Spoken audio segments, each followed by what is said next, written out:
Thank you very much. This is the last day of our LDM. We're in the second to last session.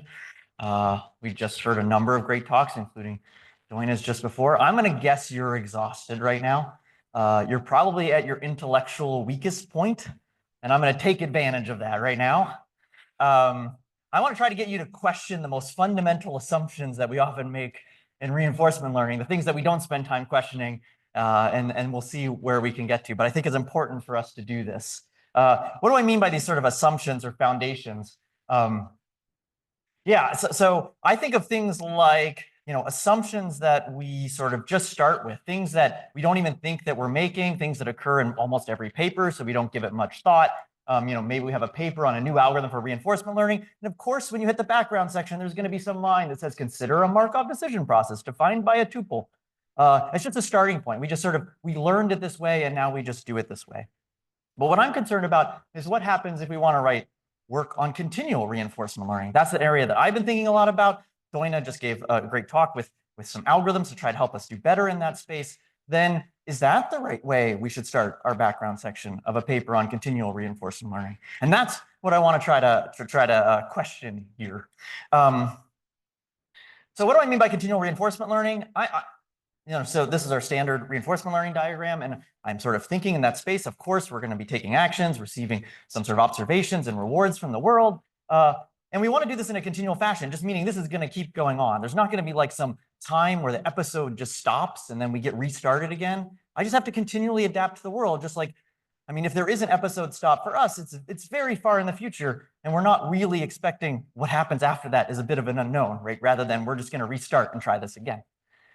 Secondly, I'm not really interested in environments that are really small. I'm interested in environments that are enormous. That's where we need to continually learn. If they're really small, we might be able to just understand them in their entirety, and then we don't need to continually learn.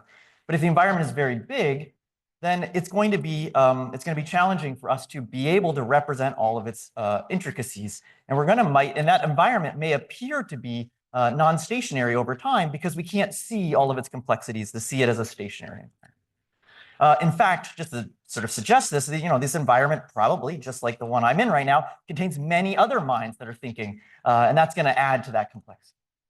Okay, so if we're interested in understanding continual reinforcement learning, you might think, okay, we need new algorithms for this problem. We just heard a talk from Doina about many new algorithms for this problem. That's actually not what I'm going to concern myself with. I think we're actually making fairly good progress on new algorithms to help us deal with this challenge. I'm actually worried about the thing you didn't first see when I put up this slide, which is the box around the word algorithms. We have a set of assumptions that sort of frame how we think about our algorithms, what we want them to do, how we want to measure them. And that's the box that I'm most concerned with, because that's going to shape the algorithms that we build. So I want to care now about the outside edges. And I think there's 4 things that we just generally assume that I think, at least over the last decade or two, I think if you look further back, we didn't often make these assumptions, but we're making them now. And I think they served us really well, but they might not serve us really well going forward. The 4 things are, I already maybe suggested this, are Markov decision processes. I think the evaluation metrics we use to think about our agents are a problem, the environments we tend to run them in, and a focus on artifacts. So let me dive into each one of these individually and say sort of how I'm seeing this and why I think it might be problematic for continual reinforcement. Okay, a focus on artifacts. So we have our RL diagram, and what do we think happens? We think we run reinforcement learning, and it runs for a while, and it learns something, and out pops out pi star. Pi star, it's the optimal policy, right? And then when we do this, we often think, oh, yeah, there's like a training phase. There's this phase where I do my learning, and then out pops pi star, and then maybe I'll go look at how well that pi star does. I'll have it, play Go against Lee Sedol, and we'll see how good that artifact was that it produced, right? This is, in fact, so common that like almost every celebrated result in reinforcement learning on the computational side, that's what they did. They found artifacts, right? So DQN found policies that played Atari very well and evaluated them. Go, found a good policy that plays Go. I've done work on poker where tons and tons of training before producing a policy that we played against professional players. We already heard about flying balloons in the stratosphere. We're driving cars on a video game. All of these are examples where we trained to produce an artifact. If we want to do continual learning, once we produce the artifact, what is there left to continually learn, right? So this isn't the right model for us to be focused on continual reinforcement learning. I should look at the clock. Okay. Okay, second one, Markov decision processes, right? Here's that tuple that I didn't quite put on the slide from before. We have states and actions, and transitions and rewards. We all know what that tuple looks like. Yeah, and so from that tuple, we then get a whole mathematics that has accelerated our RL research quite extensively. We can now refer to the Bellman equation that helps us understand how Q star is this recursive function. And from that, we can define pi star. These bases for the artifacts sit on top of the Markov decision process formalism that builds this up. Now, you might think if I'm going to question this, you might think I'm questioning some obvious things like maybe I don't like that states and actions are finite. I'm actually okay with that. Maybe I don't like that transitions and rewards are Markov. I actually don't care. I actually don't like that. But that's actually not the place I'm going to pick on the MDP. I'm going to pick on something that we almost don't even write in our papers, but it's all behind the theory that you pull in when you say, I want to consider a Markov decision process. And that's that we assume that the transition dynamics of the world is ergodic or communicating or unichain, or pick whatever your definition you want is. Now, if those words aren't familiar to you, what that means is I'm assuming I can get from any state in the decision process to any other state following some policy. That's what we're assuming. That's critical to that development of these artifacts and the ability for us to prove that you can actually learn them. If that's not true, you might not be able to learn pi star. Now, does that feel like it's true of the real world? We want to build big worlds. Is that true of big worlds? I cannot go back to the state before I gave this talk. And you cannot go back to the state before you heard it. I have forever just changed the world, and there's nothing that any of us can do about it. So I do feel a little bit powerful right now. And so should you, because you chose to come to this talk, and now that world is forever changed. So this is, I think, is a problem. And one of the reasons it's a problem is imagine a task which is not ergodic. Here's an example of that task. The very first decision, you wake up in a world that you know nothing about. You have no experience or history to know anything. And the first decision is to choose action 1 or action 2. And in action 1, you're going to end up playing for the rest of your life rock, paper, scissors against Bart Simpson, who always plays rock, good old rock. Or you take action 2, and then you're going to play Go against AlphaGo for the rest of your life. And you'll receive reward based on how well you do in this task. That first decision will decide whether you could really ever play the optimal policy or not. Right? If you choose the first action, you could converge to the optimal policy. But if you don't, you never will. Because the optimal policy is to go left from the very beginning. So these kinds of problems tell us whether we can actually build reinforcement learning algorithms that produce those artifacts. Okay, I'll come back to that, but let's continue on. Evaluation metrics. Here's a graph. I'm going to guess that most of you in this room with no notion of anything around this graph, no context at all, already have an idea that the x-axis probably means something like learning over time. The y-axis probably means something like return or performance. We might see there's probably different algorithms. You know, some of them go up and plateau, and you're probably already thinking they reached the optimal policy, right? We already know how to evaluate our algorithms. This is what we do. They reach the optimal policy, and that algorithm that's trailing, you know, maybe that's a very poor algorithm. It's not going to reach the optimal policy or very slowly. That's poor. What if that orange algorithm is the one that went right and is playing AlphaGo and is slowly, in fact, not slowly, very fast, is learning to play Go at a high level? Those other lines, they're off playing rock, paper, scissors against Bart Simpson. And in fact, some of them only figured out that paper is a good action quite late in their learning process. Do we like the green line better than the orange line? Is that a better agent? Like, that should not be how we evaluate agents if the world's not ergodic. Okay, environments. Environments are a problem because we run in ergodic environments, right? We tend to run our algorithms, you know, in things like Atari, right? So, you know, the big worlds that we pick are things like, let's run in an Atari and see what happens. That's our big world. Let me just remind you how big that world is. The Atari 2600 is a machine released in 1977. It has 128 bytes of RAM. I did not miss a prefix to that. It has 128 bytes of RAM. The ROM is a little bit bigger that the program is running on. It can vary between 4 and 16 kilobytes. That's the big machine. Let me remind you of what DQN does. DQN has a replay buffer with 6 to 8 gigabytes of memory, and it has 1.7 million parameters. Those are not the same size. This is not the big world with a tiny agent in it. This is a big agent in a tiny, tiny world. Now, maybe you might pick on that that's not really a fair comparison, and you're probably right. It's not a fair comparison, but I challenge anyone in the room to implement DQN on the Atari 2600 and show me how well it runs. Okay. Yeah, where am I at in time? Oh, I'm not doing bad. Okay, so I don't know. Have I convinced you that maybe these assumptions aren't going to serve us well if we want to move to continual learning? Maybe have I done that? I see some nods. You can nod. I can take feedback. Good, because if that, I feel like I'm in really good shape because that was really all I wanted to do. Now, of course, many of you are probably thinking, that's nice. I kind of agree with you. I'm maybe not fully convinced, but what option do we have, right? Like, if we're going to replace those, what are we going to replace them with? And let me first point out that it's not easy to replace one of them because they're actually, I drew them as a box because they're self-reinforcing. If I were to just say, what if we don't look at MDPs? Let's pick a different model of computation.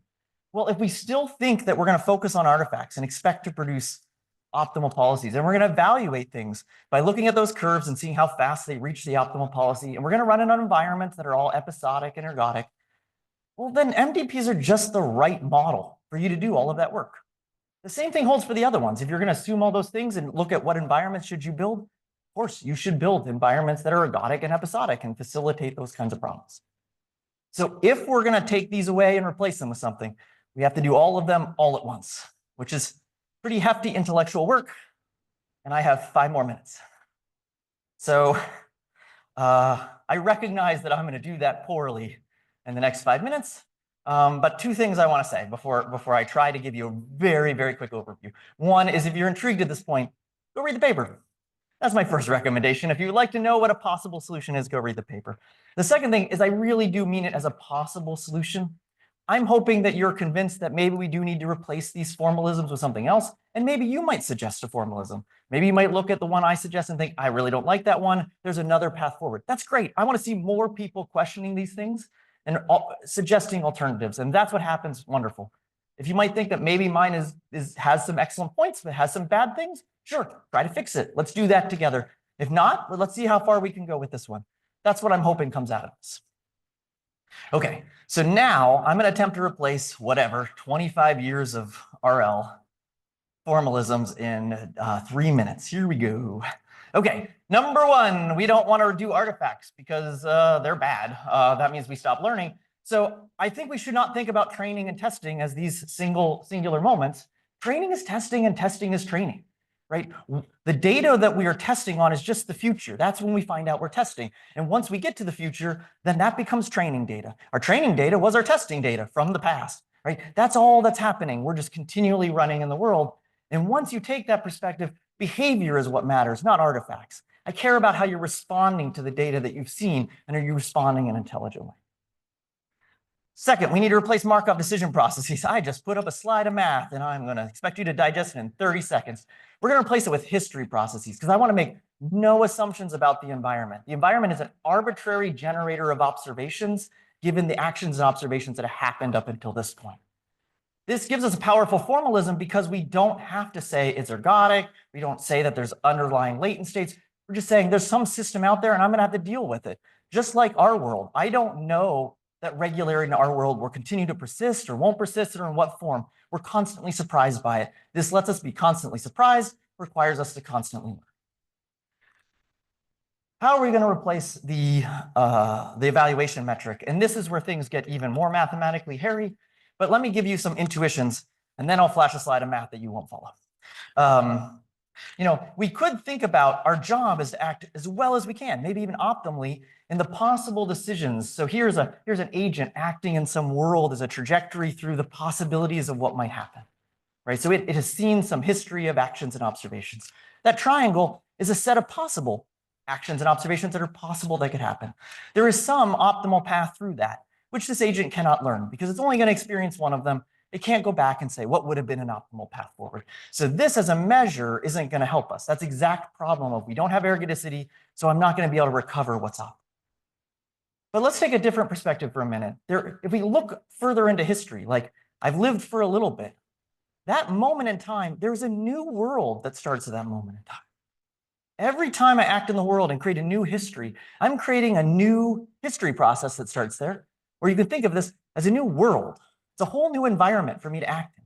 Every moment in time, I've changed my world irrevocably, and I've created a new world for me to act in. And you too, we are all creators of worlds. Every time we act in the world, we're creating a new world for us to act in. What does it mean for us to be an intelligent agent? I want to argue that what it means is that we are well adapted for the worlds we find ourselves in. I might not be well adapted for that first world alone, because that's the one I can't have figured out what the right thing to do is. But I have a distribution of worlds that I'm generating as I act in the world. I should be well adapted to that distribution of worlds. That gets instantiated in that math. I'm just going to not bother trying to show that. Lastly, environments. Maybe I have less to say about this. I think there are some candidates that people are exploring, but I think we need to move away from enormous agents in little environments. Ideally, we would have, use our big compute and run it on even bigger environments. But this does have a problem. This has a problem that it's computationally difficult for us to do our science. If we're going to keep taking our big, largest H200 compute nodes to run our policies on, then we're going to have to run it on even bigger environments to experience what it's like to be a continual learning agent in a big world. And that means it's going to be expensive. It's going to take us years for us to run experiments. And I think that's a problem. I want to advocate, and by the way, I'm advocating to the people who control this, that we start thinking that it's okay to do research where we have tiny agents running on medium-sized environments. This means I'm not producing state-of-the-art agents that just blew away someone else on a benchmark that we care about. It means I'm understanding what it means when I don't have the capabilities of representing the entire difficulty of the world. I say I'm talking to the people that matter because you all review the papers. And the reason we don't see more of this work is because we don't choose to accept it. Secondly, maybe I'll just say that if you want to get continual learning agents, we need complicated problems. Really good way to do that is to put other agents in it. That means you have a continual learning problem because they are going to be continually adapting to. Okay, that's the box. I hope I've convinced you, at least you are starting to become convinced, maybe I'll say it that way, that we need to replace those edges with maybe something else, and maybe a hint that yes, it's possible to do it, even if what I suggested isn't your favorite way. Let me just end by thanking Esraa Elelimy, who could not be here to attend the conference, but she was instrumental in writing this up. And I have a number of collaborators that are continuing to work on this with me, including Martha White, the Davids, and Dustin Morrill. And yeah, I'm happy to take questions. Thank you.